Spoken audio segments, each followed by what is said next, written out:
Now, the rest of the story. Alright, welcome back. This is going to be a rude, crude, and unglued video, largely just because all the footage I got is from me holding the GoPro while I'm driving the 82. I have misplaced my big magnetic camera mount. I know it's around here. I think I left it up at the main farm somewhere, and I just didn't have time to really dig around and find it. And for all my luck, it's probably stuck to a piece of equipment somewhere. And we wanted to get going. So we actually ran out to Ryan's place and commenced to corn harvest. That's kind of a weird word, right? Yeah, we actually ran out a bunch of corn yesterday. The big thing that's kind of annoying is the fact that we only have technically one farm that is actually done as far as harvest goes, because we started down at my place, we started at the home farm, and now we're started out at my brother's place. The plan is to hopefully get Ryan's done here within a day or so, and then if the weather pans out, which I think we got lucky. I got to check the weather forecast here again, which, is not really all that trustworthy. But we were supposed to get up to 1 inch to 3 inches of snow. I woke up this morning, we got a dusting. So a dusting means that we're going to be combining this afternoon. That's just the plan of it. It's too late in the year to not be doing anything if you can be harvesting, and we can be harvesting as far as I'm concerned. So we went through, Ryan took down 5 loads down to the elevator yesterday. We actually loaded up the truck again last night, so he's got the truck, and then we have both the grain carts loaded up. So Ryan actually has 2 loads that he can haul down yet this morning. And my plan is I'm probably going to go up. I already spun the sweep around on our auger because we need to have that sweep spun so we can go through and transfer that grain from one bin to the other. And to do that, I'm thinking I'm going to be doing that while Ryan's moving grain. And at this rate, just looking at how today is stacking up, it'll be this afternoon before we can really run out any more corn.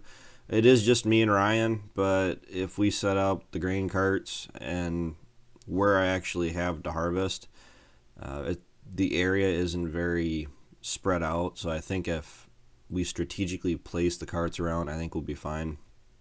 Plus, we are being able to keep up with Ryan for the most part. I think we're waiting about 20 minutes. But that only holds true unless the yields stay where they were running. I mean, if the yields start dropping back, where we actually have to start covering more acres to get a semi-load, then it turns into a little bit of an issue. So, yeah, to say that we're already getting kind of burnt out on harvest, but we are already getting burnt out on harvest. You can see my co-pilot is being a really good guy. He's actually rode with me all day from morning to night, and he slept all day. He didn't bother me one bit, so it's kind of hard to find a dog that'll do that. So as you can see, yes, we did run until it was completely dark out, which isn't hard to do because of the time change. It's dark at like 5 o'clock. We ended up running until 8:30, and basically we're just trying to do as much as we can throughout the day. I actually would have ran back out last night. Today is Wednesday. For those that cared, this footage was taken on Tuesday. It's Wednesday morning right now. I'm getting ready to leave. But if I honestly knew that it wasn't going to snow last night, because I didn't want to go out and cut stalks. I mean, all this stuff that we're cutting in this video, it's another one of those negotiations that broken down, and we're just going to kind of push through, hammer through, and just get tasks done, and not so much do them the prim and proper way. I would rather leave these stalks sit and dry out for a week because they are kind of juicy yet. The weather forecast and the weather all this year is basically telling us we got hours, not days, to get this stuff made. So that's probably what's going to end up happening tonight. It's probably going to be a long day for me. If it's not looking like it's going to rain, I'm probably going to go out, cut out any of these stalks out at my brother's place that I can. I'm going to cut them and then the next absolute chance I get to rake and bale them, I'm going to rake and bale them. They're going to be tough. They're probably going to heat. We'll probably leave them sit out in the field for a while, but you know what? It's really just because of the conditions, the time of the year. It's looking like we could be making corn fodder in January if we don't jump on this when we have the chance. A lot of combines running yesterday, which is really what had to happen. And same thing for us. If we only had even a week, not even a full week, but just a few days of steady running, we would knock out a lot of corn. But it's kind of hard to find just a day or two where you can just run, and it's kind of getting on everybody's nerves. I'd say the stress level is there, and everybody, not just us in particular, just everybody.